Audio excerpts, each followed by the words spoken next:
આજરોજ તારીખ 23/7/2025ના દિવસે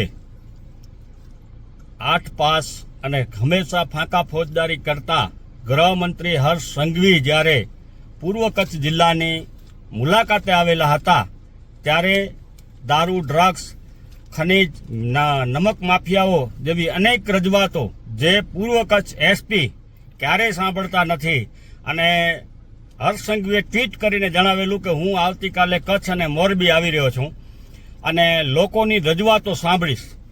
આ રજૂઆતો સાંભળવાની વાત કરેલી એના અનુસંધાને આમ આદમી પાર્ટી પૂર્વ કચ્છ જિલ્લાની ટીમ અને અમારા પૂર્વ કચ્છ જિલ્લાના પ્રમુખ એવા કાયનાતબેન અંસારી રજૂઆત કરવા માટે એસપી કચેરી પહોંચે છે ત્યારે આ ડરપોક એવા ગૃહમંત્રી અને હપ્તાખોર પોલીસ દ્વારા એમને એક રૂમની અંદર નજરકેદ કરવામાં આવે છે.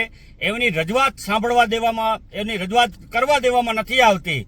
આટલા મોટા પ્રમાણમાં ડ્રગ્સ, દારૂ, ખનીજ, નમકના મોટા પ્રમાણમાં અહીંયા જ્યારે કચ્છની અંદર કારોબાર ચાલી રહ્યા છે, ગોરખ ધંધાઓ ચાલી રહ્યા છે, ડીઝલની ચોરી, તેલની ચોરી, કઈક પ્રકારના લાકડાની ટિમ્બર માર્ટની અંદર ચોરીઓ, અનેક પ્રશ્નો છે. એ પ્રશ્નો જ્યારે વ્યાજખોરોનો અત્યારે ખૂબ મોટા પ્રમાણમાં ત્રાસ થઈ ગયો છે, એ સાંભળવાનો હોય, લોક દરબારની વાતો કરતા હોય એવા 8 પાસ ગૃહમંત્રી અમારા જિલ્લાની પૂર્વ કચ્છ જિલ્લાની ટીમને મળતા પણ ડરી રહ્યા છે. તો આવા ડરપોક લોકોએ લોક દરબારોના મોટા મેસેજો નહીં કરવાના કે ભાઈ અમે આજે અહીંયા લોક દરબાર કરવા જઈ રહ્યા છીએ અને લોકોની રજૂઆતો સાંભળીશું. એટલે ફાંકા ફોજદારી કરતા અને ગૃહમંત્રી એસપીને પણ અને એસપીએ જે અમારો પણ ફોન છે બંધ કરી નાખેલો છે. હર્ષ સંઘવીજીના પીએને અમે આજે જ્યારે ફોન કરેલો અને એને પણ અમે રજૂઆત કરેલી કે ભાઈ અમે અને અમારા જ્યાં ટીમ છે ત્યાં કને આવેલી છે અને ટીમને તમે સાંભળો. તેમ છતાં એમને રજૂઆત કરતા રોકેલા છે.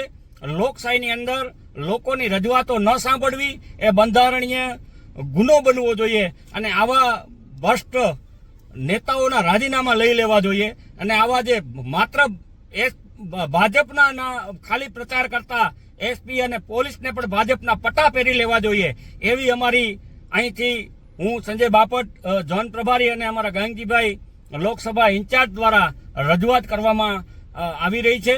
એટલે એસપી સાહેબને પણ આપના માધ્યમથી અમે જણાવીએ છીએ કે તાત્કાલિક ધોરણે ભાજપના પટ્ટા પહેરી લ્યો અને જે હપ્તાખોરીનો જે કામ તમારું ચાલે છે ને એ જલ્દીથી બંધ કરી નાખજો. હવે અમે આ બહુ થઈ ગઈ છે, જનતાની વિસાવદરવાડી કરવાના મૂડમાં તો છે જ અને જનતા રેડો તાત્કાલિક ચાલુ કરવામાં આવશે જે તમને ખુલ્લી ચેતવણી આપવામાં આવે છે અને અમારા વહેલી તકે ફોન રિસીવ કરો અને વોટ્સઅપ જે બ્લોક કરેલા છે એ બ્લોકમાંથી અમારા ફોનને પણ કાઢો એવી આ મીડિયાના માધ્યમથી અમે આ વિનંતી કરતા નથી. કારણ કે આ બધા લોકોના પગારમાંથી નોકરી કરતા નોકરો છે, એમને કોઈ રજૂઆત વિનંતી કરવાની ન હોય, એને આદેશો જ કરવાના હોય. એટલે અમે સીધો આદેશ કરીએ છીએ કે તમને જે સરકારી સીયુજી નંબર મળેલ છે ને એ તાત્કાલિક ધોરણે ચાલુ કરી દો. વોટ્સઅપમાં અમારા ફોન રિસીવ કરો અને જનરલ ફોન પણ રિસીવ કરતા શીખો.